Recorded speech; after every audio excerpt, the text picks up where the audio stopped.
we did end up trading off the FC RX-7 to some other local regional person who, yeah, nice guy. He ended up trading me a 350Z, as I was telling you in the last clip when I was driving over to get it. I really wish that I took a few more minutes to go ahead and show the FC for the last time before I sent it away, but basically just quick overview. It was a 73,000 mile all original car. It had a lot of little quirks. I'm not gonna say problems, quirks, because they were quirky. And to give you an instance, the day before I traded it to the gentleman, the door handle broke on it, just like this FC RX-7 right here.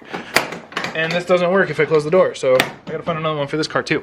So anyway, the door handle broke on it right the day before I traded it. Dude was still chill, and I did end up getting a 350Z in the trade.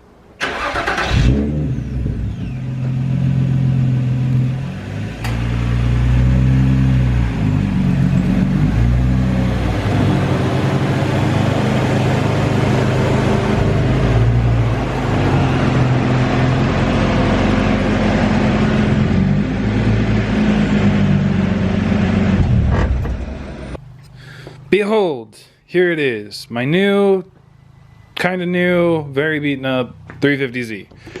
Yep, totally unoriginal, just like everybody else. You know, all the greats, Adam LZ, the Taylor Rays, the Matt the Ginges, and whoever else has a 350Z at this point on the YouTube universe. Just like all of them, I joined the bandwagon of simple seat time cars. Now, how did I acquire the car, you might ask? Real simple. Traded my old one. Traded my FC RX-7. Sad day to see it go. I love that car. It was a fantastic car. It was like 70K on it. Beautiful car, all original, but times are just rough right now with everything going on. My Subaru is still broken. It's at a shop. I have another guy looking at it right now, trying to figure out what the heck's going on with it. It doesn't quite run right, and it doesn't want to stay idling. So we'll find out what happens with that in the future, but that's not for right now. Right now, it's about this bad boy. This sick three-freaking tone. We got the 6 sheet metal screw mod here. As you can tell, we have this very absolutely nice luxurious interior here, and we have a complete interior in our rear. Now ignore the straps, those were simply just put because we hauled Dalton's car down to a shop yesterday, which maybe we'll do some stuff with them later too, because we were chatting. It does have, however, a sick worn out hinge mod. So we do use this sweet wooden rod, and it only comes with a couple check engine lights. Now, part of today's video, we're going to take care of a couple of those check engine lights, hopefully. They're really simple. I've already gone ahead and acquired the sensors. Now, dummy me has moved all of these motorcycles in the way to get them, and they're in a box over there. So, gonna grab them, be right back, and we'll explain what we're doing today. Voila! This is what we're doing today, guys. We got all sorts of stuff to go. I think this is an oil pressure sensor, and then we have a couple cam angle sensors or camshaft position sensors, and some light bulbs because I do have a burnt out headlight in this car, and a radio plate because I have a double din radio that I'm going to throw in there from my Forester. Because I got it, it's spare, why not? I think it'll look nice in there, and hopefully we can clean this thing up a little bit. So my game plan with this car, just kind of give you guys a quick overview. We're going to clean it up a little bit. We're going to try and maybe change out those sheet metal screws that are back here on the sweet over fenders. Maybe change them out to like some rivets or something a little bit nicer. We're going to clean up our fuel door, which doesn't actually open all the way. You know, it's just a bunch of mods that just make the comfort of living with this car a little bit better, because I am daily driving it to work right now. So to start with, we're going to start with changing the oil. While we're down there, once it's drained, we're going to go ahead and swap out the oil pressure sensor. So let's get to it. We're going to need these for this job. It's kind of gross down there.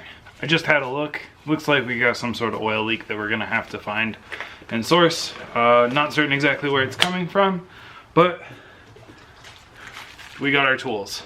Gloves, because it's a dirty job. Degreaser to help take off that grease.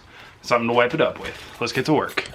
As you can tell, there's definitely something leaking, because here's definitely oil right here. There's oil all over the pan, and it looks real wet somewhere in this area up here. I don't know, maybe a leaky oil pan gasket. Fingers crossed, because that would be a really, really easy thing to repair. So, like I said, we're gonna drain our oil, and then we're gonna go ahead and clean all this stuff up and make our repairs and just put it back together, and then hopefully next time we're down here we can hopefully locate the source a little bit easier. Here is the oil pressure sensor in the 350Z. This controls the light or the gauge in the center of the dash that says oil pressure, and mine is currently reading 120 psi all the way to, and then the needle's pegged all the way to the right, so it's just reading 120 psi. So we're going to change this out, and hopefully that should fix our problem with the oil pressure.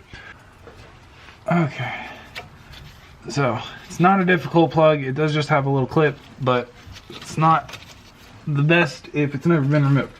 So is what it is.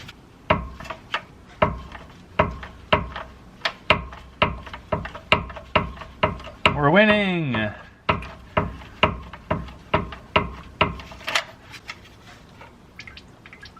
Out with the old, in with our new.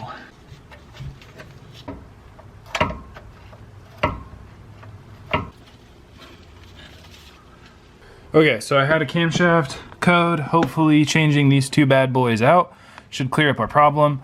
To give you guys a reference check when you get these, this is what they both look like. This is gonna be the driver's side for America, or the right-hand side of the car if you're looking at the front of it.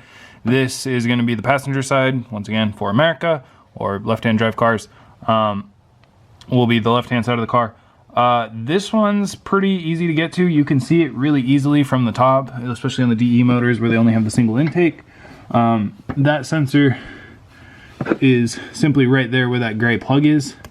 Right there, that one. The other one is really hard to see, and it's kind of down in that crevice, and you kind of just have to stick your hand back there and feel.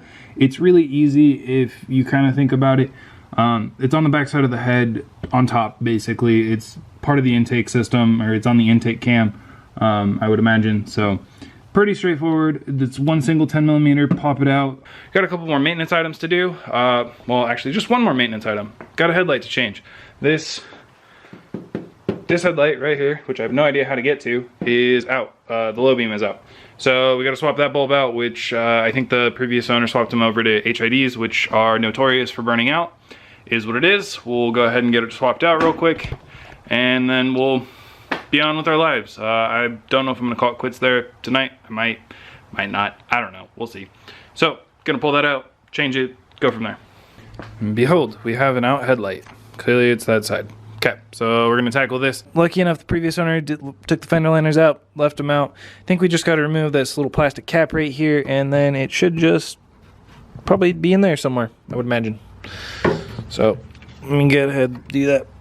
So upon further research, the headlight ballast I think is just out for that light.